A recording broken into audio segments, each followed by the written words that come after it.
Para o brasileiro, brasileira que não tem ainda, faz sentido o cara começar a colocar uma grana lá, ou de novo, agora ele vai ter que dar uma guardada mesmo, porque, porra. Pô, no final do ano o grupo pagou dividendos, né? Então a gente recebeu. E aí, se eu for manter a minha estrutura de alocação, eu teria que fazer câmbio e mandar dinheiro para fora do Brasil. Aí eu olhei o dólar a 6,19, né? Falei, caralho, cara.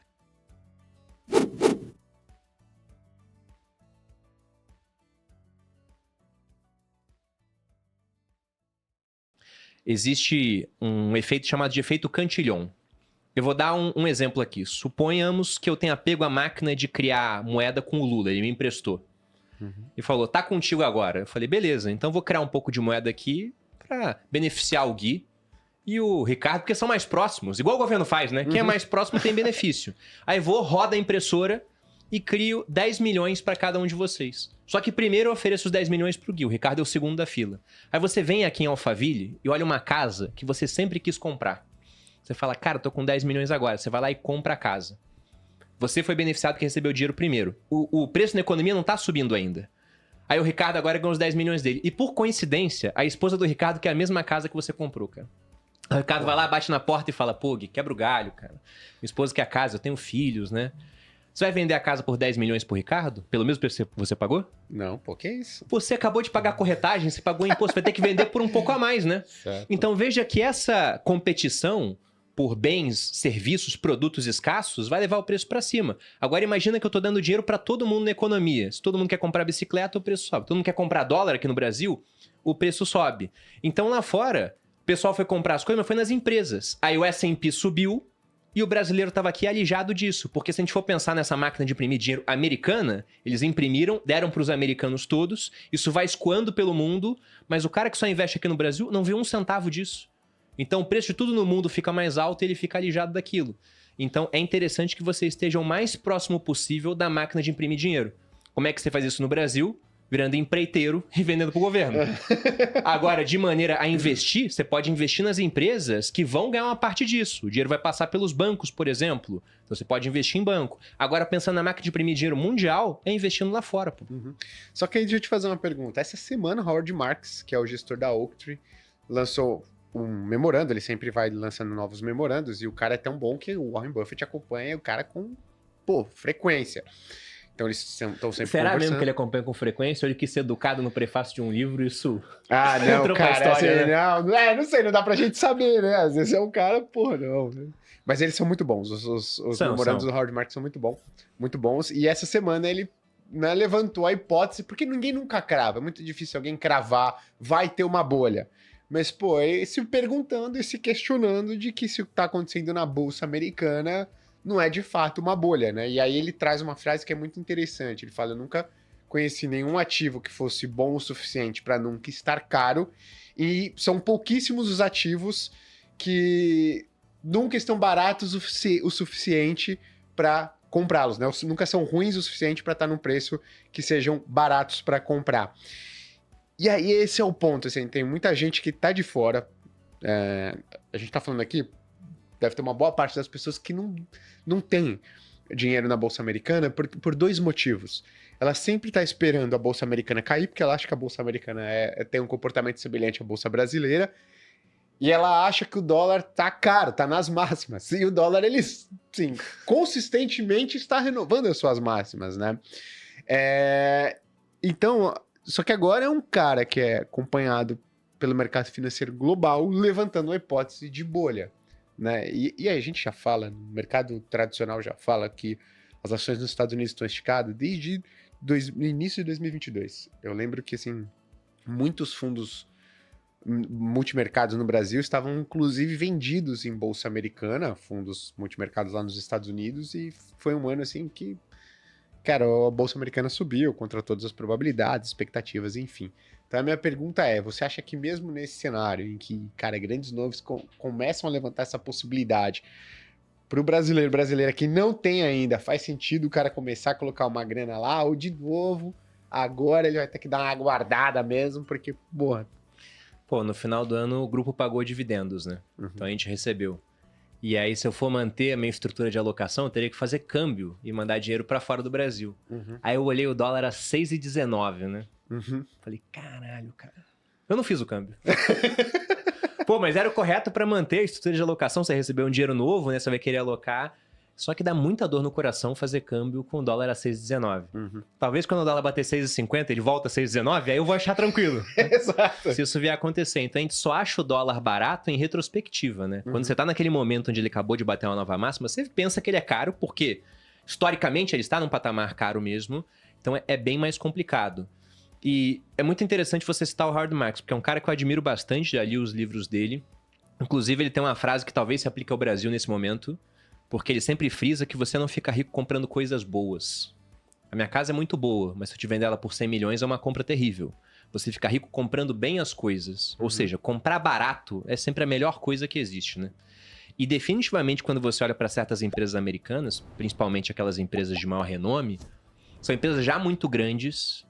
Então, será que elas conseguem crescer o tanto que a gente espera no futuro, assim? Continuar com esse crescimento de 2 dígitos? Pô, é meio complicado, né? Vai dominar o mundo daqui a pouco? Vai ficar maior que a Terra?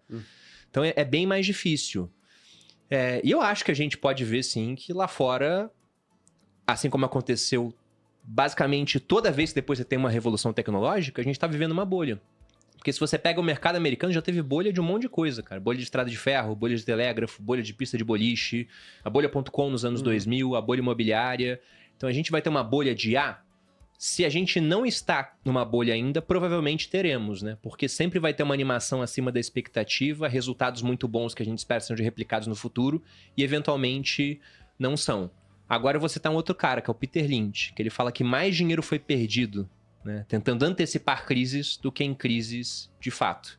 Eu vi muita gente aqui no Brasil que quando a gente começou a ficar bem mais barato, falou, cara, lá tá mais caro, aqui tá mais barato, eu vou vender lá pra comprar aqui. Aqui continuou barato e lá ficou mais caro ainda. Então acho que pra pessoa física que não tem nenhum tipo de alocação lá fora, isso vai doer agora nesse momento, mas ela deveria pensar em estruturalmente ter alguma coisa lá.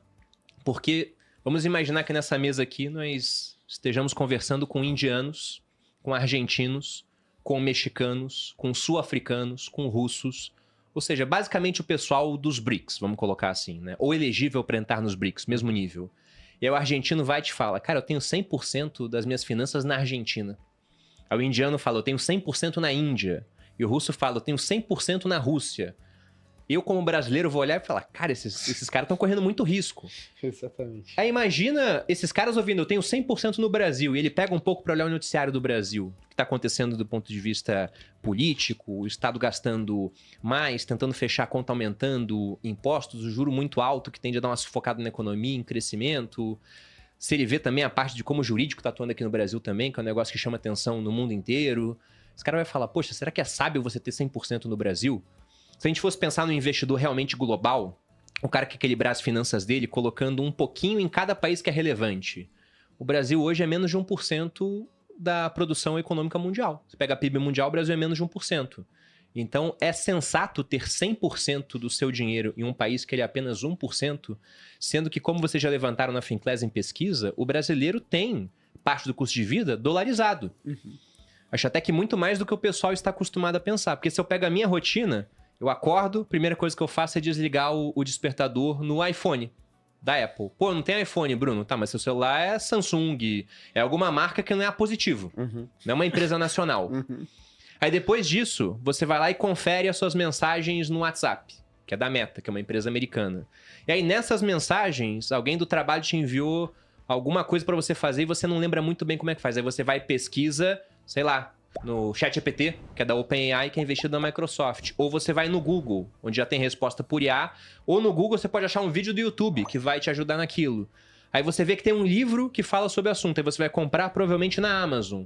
Aí você levanta e vai escovar o dente com a pasta da Colgate. Aí você vai pra cozinha, aí finalmente você toma um café. Dá 3 corações. Aí você fala, pô, empresa brasileira, primeira que eu vi. Mas o café é uma commodity. É negociado em dólar. Aí o cara pega o carro para ir pro trabalho de uma marca que não é brasileira, com combustível também, que é uma commodity. Então a gente vive em dólar, a gente come dólar. E o cara não tem nada.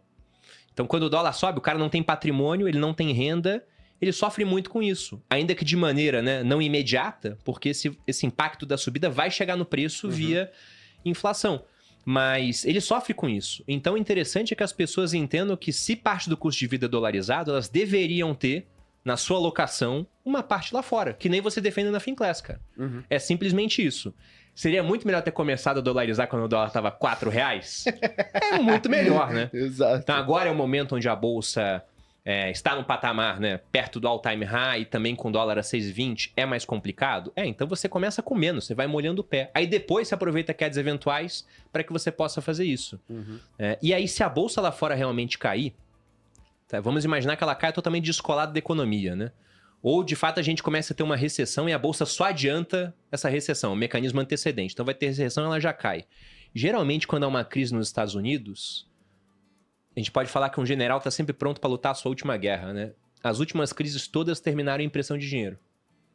Sempre termina assim. Então, se imprimir dinheiro novamente, cara, a bolsa vai subir, vai recuperar. Então a crise lá não vai durar muito tempo, historicamente não dura. A gente está acostumado a ouvir muita gente falando que a bolsa, no final, ela sempre sobe, né? A bolsa americana, realmente, você pega o comportamento histórico, é o que acontece. A bolsa brasileira em dólar, não. A gente está 70% abaixo do topo lá em 2008. A gente está falando de um período de 17 anos, né? Exato. Isso é muito mais tempo do que as pessoas que estão comendo esse podcast aqui investem, provavelmente. Total. Não, 6 anos ela tá parada em real, né? Assim, a minoria investe há mais de 6 anos. Então, provavelmente, se você investe em bolsa, em menos de 6 anos ou menos, você dificilmente está ganhando dinheiro. Dificilmente, tá? Não sei que você pegou um Divo 11 aí, um ETF pagador de dividendo, acertou uma outra empresa aqui, cara, para você ganhar dinheiro em ações é muito complicado. Essa do dólar, essa semana perguntaram, Ricardo, será que o dólar bate 7? Eu falei, olha, você tem que perguntar, será se ele tem alguma possibilidade de voltar para 5,5? Para 7 não é será, é quando? É para cima. É para cima, é fato, é para cima. Então, investir uma parte do teu patrimônio lá fora, e você trouxe muito bem essa questão de a gente tem todo um passivo atrelado de alguma forma a dólar. Então, você colocar um pedaço do teu recurso atrelado a dólar também é simplesmente legítima defesa, porque o teu passivo já está rodando dolarizado, apesar de você não estar vendo aquilo ali de forma direta, mas indiretamente está rodando dolarizado.